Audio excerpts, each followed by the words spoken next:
It takes a tremendous amount of courage, vulnerability, strength, awareness, and commitment to make the decision that you are going to get a better sense of your emotional experience. I mean, there's very much a cultural strategy in place that tells us that we need to be positive, that we need to be grateful, that we need to appreciate more. And unfortunately, it can be quite counterintuitive because when we get this very strong message that our emotions need to be transferred into something positive, it almost implies that they're invalid, that we're not allowed be in a negative space. And this can be so unhealthy because ultimately our emotions are there for a reason. They're a very somatic response to a stimuli. They have a message for us, whether it be a message about the situation that we're in or a message about an area that we need to work on, an area that we need to heal. We need to start listening to them. We need to start recognizing them because the more we try to repress or suppress them, the more likely we are to struggle from numerous perspectives. I mean, mentally, emotionally, physically, and spiritually. I mean, our emotions impact so much of our lives. I mean, have you ever noticed that when you're emotionally dysregulated or if you've something big going on in your life, you find it very difficult to concentrate. You find it difficult to make the right decisions or wise decisions. You find it very difficult to engage in your relationships healthily. You find it difficult to do the things which you need to do to look after your health, such as get adequate sleep and look after your diet, look after the nutrition, look after your exercise. And your whole life becomes very chaotic. You know, it impacts on every aspect of your life, and it's just giving it the importance that it deserves. And the way in which we get better at recognizing our emotions is through nuanced check-ins, you know, regularly asking yourself what's going on here. And this needs to be done even when we're in a very good place, because ultimately a lot of the tools and strategies for emotional regulation, we tend to try to put them in place where when we're in a very agitated state, and unfortunately we don't always have the strength or the practice put in order to be able to do that. So we need to get into the practice of doing it on a regular basis even when we feel good, and then it becomes a little bit more straightforward to us when we're feeling dysregulated or very agitated or very triggered. And I suppose the way in which we start out with our emotions is first of all giving ourselves permission to feel whatever it is that we feel. You know, we tend to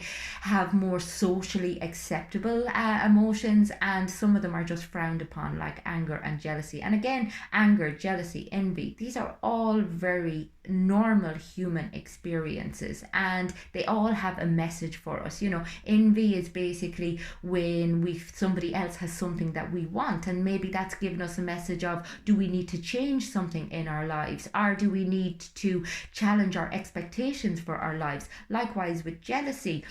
do we feel our relationship is under threat, or that a person is going to be taken from us, and is that a part of us that we need to work on and to heal? Likewise with anger, it's when we feel threatened, you know. And it's just teasing through what it is that we're actually being told, teasing, I suppose, moving beyond the very somatic experience, which is the reason a lot of us try to avoid our emotions in the first place, because it's so visceral and it's so physiological and so uncomfortable, and we think that we cannot tolerate them. And yet if we just sit with them for a few moments and actually honor them and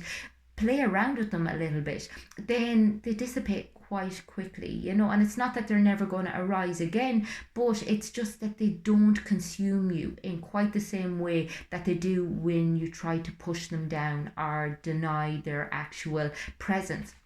And I suppose it's first of all looking at recognizing what it is that's coming up for you, recognizing the sensations in your body. And then you need to understand a little bit more about them, you know, kind of where it is that it's coming from. Is it based on your current reality, or is it perhaps some past experience, some past conditioning that is bringing stuff up for you and very much, I suppose, coloring the way in which you interpret things? And then you need to put a label label on what it is that you're feeling. You need to actually be able to name precisely what you are experiencing, as opposed to just giving it a vague description, and this can be difficult with us, and it involves quite a lot of work. We then move on to the regulatory side of things. You need to be able to get in touch with what it is that you're feeling and find a way to soothe yourself and tease out whether or not it's appropriate to deal with what it is that is coming up for you outwardly, or whether it's something that you need to do internally. And even if it's something that isn't necessarily appropriate, if it's not something that you can talk about with the person who has triggered you with, then talk to somebody who is neutral and who will allow you a safe place in order for you to be able to express what it is that has come up for you, and also to verbalize it, to give it a name, to give it the honor that it deserves, and to help you transcend it. Because again, we tend to assume that an awful lot of this work needs to be done as a solo effort, and that's not necessarily true. I mean, we do need other people to help us through what it is that we're experiencing, because oftentimes our emotions are very big. They're very consuming, particularly if we come from any sort of a traumatic background, and so many of our emotions are the result of our biography, and we need to be very, very aware of that. And we tend to be very judgmental of how we feel. Now, we also tend to be very judgmental of other people's emotions, whereas I like to try and move people over to a more scientific approach to their emotions, being more inquisitive with them, being more curious about them, nearly bringing them to a state of meta emotion, so where you're kind of describing why you're feeling instead of judging how you're feeling, because we do tend to judge, we do tend to compare, we do tend to look at what the social norm is for a certain situation and then judge ourselves if we're not feeling the way that we think that we should. And it's about recognizing that how you feel is how you feel, and the more you can meet that and recognize its validity, but then regulate yourself and take appropriate action and challenge the story that you are creating as a consequence of the emotion, the stronger you will get, the more resilient that you will get, and you'll become more aware in the way in which you talk to yourself. Because again, we can talk to ourselves in a very critical manner, or we can be very compassionate and kind to ourselves when we're struggling, when we're in that intense emotional place, and really kind of look after ourselves the way that we look after a child. Recognize that's what coming up is very uncomfortable, but that it's not intolerable. And the more that we can sit with it, the more kind we are with ourselves in it, the more likely it is to dissipate, and the more likely we are to transcend it and be a lot stronger as a result. And this doesn't mean that we're not ever going to feel pain again, because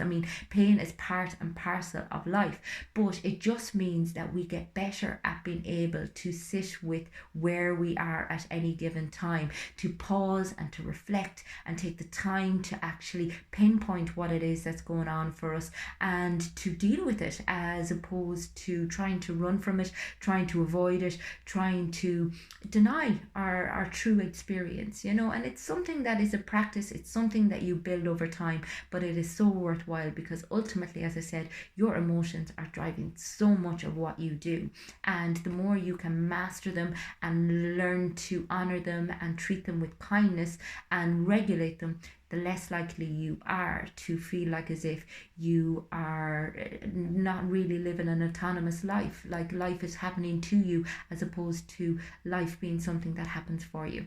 I hope everyone's having a great day, and if anyone would like to get in touch with me and do some work on the emotional side of things, you'll catch me on fundamentals.ie.